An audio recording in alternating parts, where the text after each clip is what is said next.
Today, as I spoke earlier today, about us not being able to have notified all the families involved. I remember somebody on this side had asked me that question. I can tell you at this time, we have notified all 16 families of those people that we feel was involved in this situation, this tragedy. Now, you notice the number, there's a difference in the number there. We have been able to locate and determine those two other folks was not on this site. And I'll give you an example of some of the reasons that we've had this problem. Their vehicle and their personal items were found on the scene, and we were unable to locate. And we naturally didn't, again, in efforts to be transparent with you, and efforts to be very open about all this, that's at the time we've been able to decide and locate those other two individuals. So we can tell you as of right now, we have contacted all 16, and we'll call them victims, our loved ones, families that we feel was part of this tragedy. It saddens me. I'm very thankful that we have located the other two. We've talked to several family members ourselves again today. For those of you that wasn't here this morning, our issue that we talked about earlier with the ordinance, it's went very well, and us being able to do that, it's just a perfect example of us having to slow down things and be more methodical. And as I explained to you earlier, we're literally having to clear foot by foot. And I'm literally meaning that as we take a step, if there's any kind of anything that we feel is in harm to any emergency or any LEO or anyone that's personnel or for lack of better words, bomb squad or bomb tech guys that's on this working this, we're feeling that we're having to clear it foot by foot, and that's what we're doing. Forgive me, I'm stuttering a little bit. I understand that, but I'm very tired along with everybody else behind me. Tomorrow's operation, now that we have the national ATF scene team here, we're going to be operating under some of the things to make sure their operations are safe and secure. We're going to be, our timelines of working are going to be more, less labor intensive, because they are under some strict or some really good stress on that. I'll let the ATF gentleman speak about that here in just a moment. Sheriff? I think Sheriff Davis pretty much tells everything the best, but like I said, it's still a very active scene that we're working. We have had several calls for debris in different areas, so we are asking if you're in the area and do come across debris, you can contact the Hickman County Sheriff's Office if you're in the Hickman County side, or Humphreys County Sheriff's Office as well, and we can send someone out to take care of that. You want to give them your dispatch number? Yeah, our dispatch number is 931-729-5146. 931 on the Humphreys County side, 931-296-792. Again, we appreciate everybody's support. The community has been just unbelievable in helping us get through this, and please, everybody, continue to pray for the families and friends of everybody that's involved in this, the first responders as well, and everybody continues to be working the scene. We're going to be here for several days. If I may, I want to tell you about a couple other things that's going on. Excuse me, I'm trying. Both our counties was hit pretty hard in 21. We've already planned to prepare to take care of our loved ones and our families even more. What I mean by that, both of our school systems, our school directors have already started preparing for counseling folks to come in Monday when school goes back, for not only family members for folks that had the families involved in this, but for law enforcement and for emergency personnel as well. And we're going to be talking about that later in detail, but I think that shows or is a prime example of how we're trying to prepare every day and looking ahead to the future, not just today, but we are trying to support the folks that's up there, but we're also trying to support the rest of our community as we see them at large. Ma'am. Thank you, Sheriff. Yes, ma'am. Thank you, Sheriff. My name is Tyra Cunningham. I am the Assistant Special Agent in Charge with the Bureau of Alcohol, Tobacco, Firearms, and Explosives here in the Nashville Field Division. First and foremost, I want to, on behalf of ATF, give our condolences to the families affected by this tragedy, the community affected by this tragedy. ATF is here to support both county sheriffs in any way that we can. One of those ways is by the activation of the National Response Team, otherwise known as NRT, that the sheriff spoke about. This team is comprised of a bevy of professionals to include certified explosive specialists, bomb technicians, electrical engineers, forensic chemists, and many other explosives and fire investigative specialists, to include intelligence research specialists as well. Together, they bring decades of experience in determining the origin and cause of explosions and fires. While this investigation is still in this early stage, at this point, the cause of this explosion has not yet been determined, and we will not speculate. What we can say is that every effort is being made to conduct a thorough, methodical, and science-based investigation to find the answers that led to this tragedy and the answers that this community deserves. ATF's mission is to protect the public. That means not only finding out what happened here, but also ensuring that if criminal activity is involved, those responsible will be held accountable. And if it was accidental, that lessons have been learned to prevent a tragedy like this from ever happening again. We appreciate the patience of the public as we work through this complex investigative process. Updates will be provided as new verified information becomes available. And with that, I would like to introduce ATF's Special Agent in Charge of NCEDR, which the National Response Team falls under, Mr. Bryce McCracken. Thank you, Tyra. Chiefs, Sheriffs. My name is Bryce McCracken. I'm the Special Agent in Charge of ATF's National Center for Explosives Training and Research, based out of Huntsville, Alabama. ATF's National Response Team, as ASAC Cunningham mentioned, is on scene. They arrived from around the country, and they bring the investigative specialties that were previously mentioned. This is going to be a time-taking process to go through and methodically work the scene. Currently, as I believe the sheriffs mentioned earlier today, we're working to mitigate hazards that are just on the site so we can begin actually working the scene from there. But I'll be available when we're done to answer any questions. Thank you. All right. At this time, we'll entertain some questions. Any questions? Yes, sir. Can you tell us the breakdown of the victims? How many women, how many men? What ages are we talking about?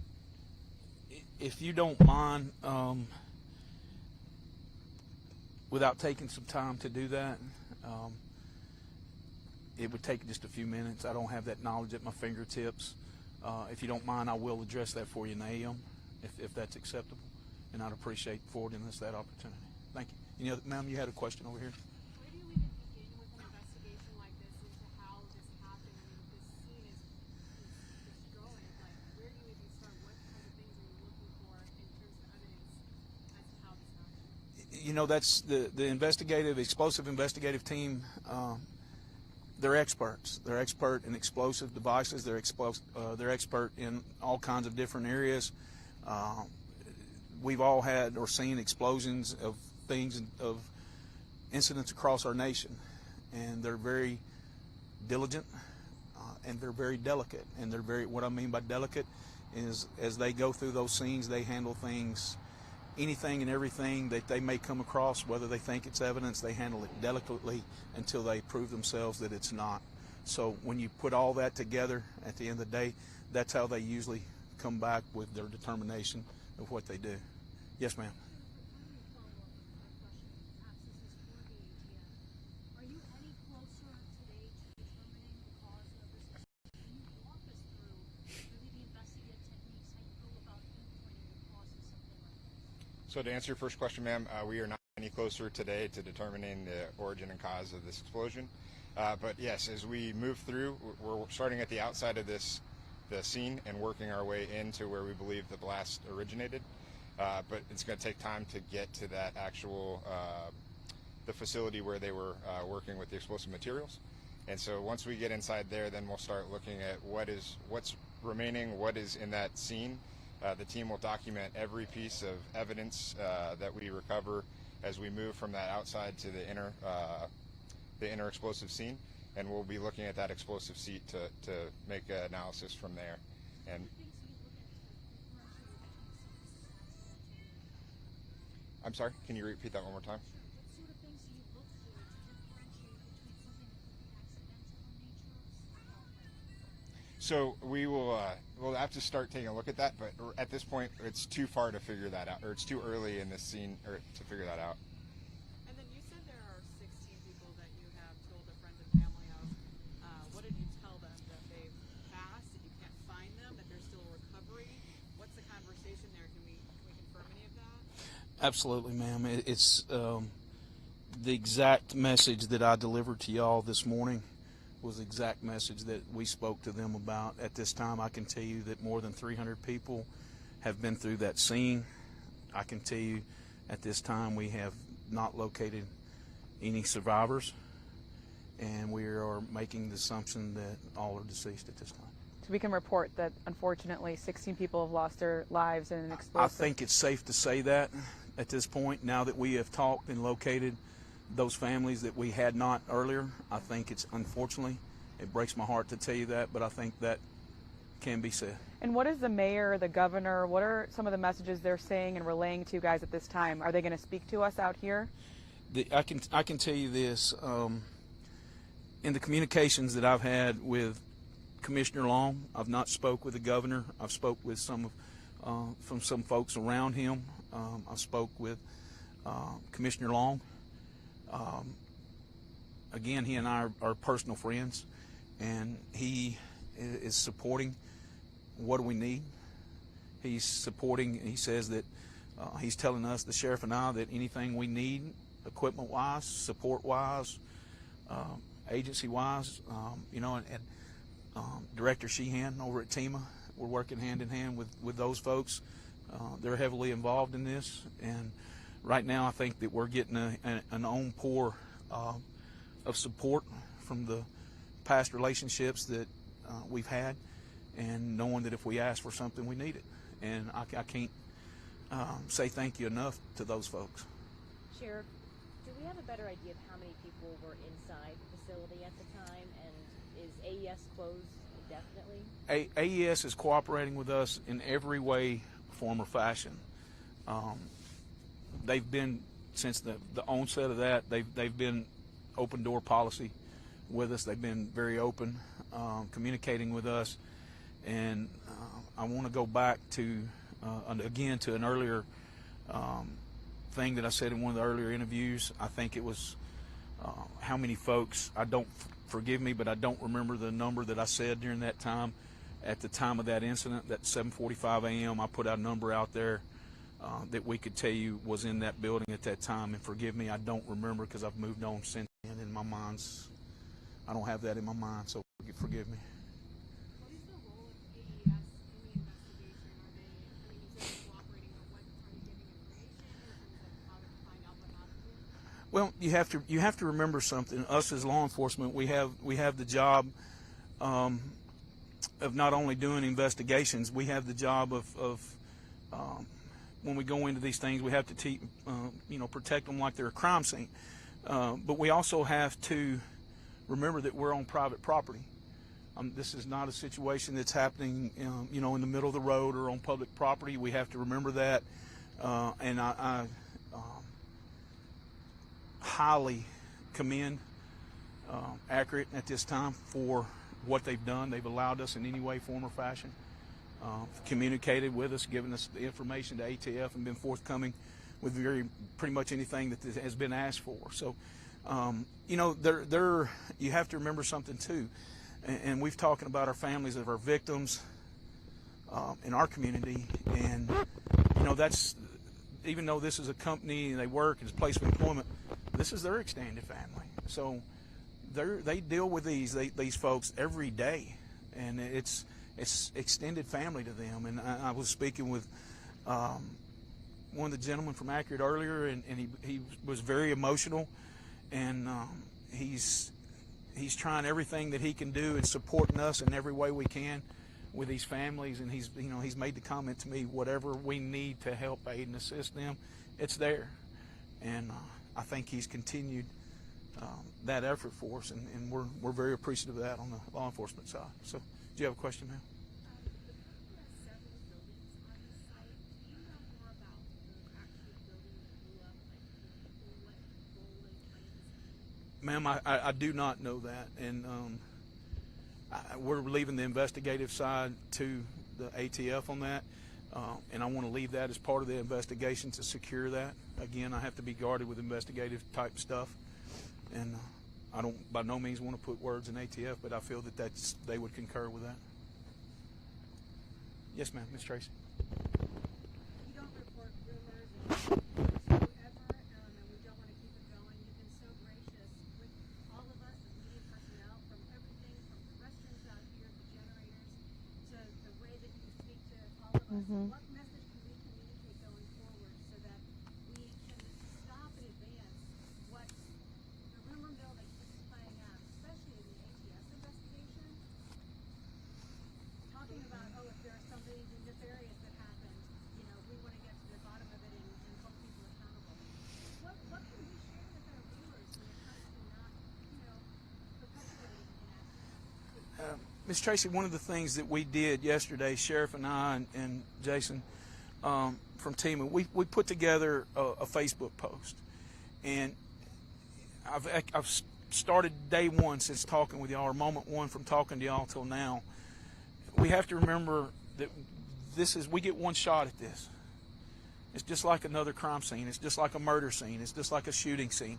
We get one shot at this. One shot. We have to take our time, process it, and due to the constraints that we have here, and I was not joking earlier, we're literally having to take 1 foot at a time. And we've got, if we can't maintain the safety and security of us, those that are working the scene, we've got to make sure that that is in place to be able for us to continue to get those answers, to get what is needed.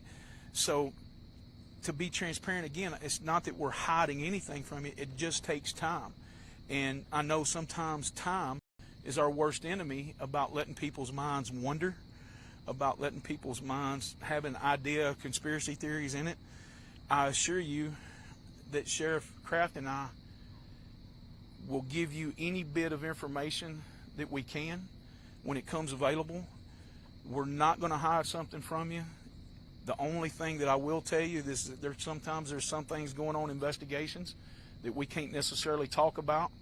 And I will tell you that if something's asked or something's asked of me, and I think Sheriff Kraft will echo the same words, if there's something said that we feel is involved in that investigative side of things, we'll tell you, ma'am, I'm not at liberty to talk about that right now. And we'll tell you that. But the rumor mill right now, it's anytime that we start putting things out there for the rumor mill, or the rumor mill's putting it out there, don't aim it at us. But when you say that, or somebody says that Facebook post, or meaning it's Facebook post, and they're putting it out there, the families are reading these things. Our victims are reading these things. And I want you to remember that. I've talked about family from day one.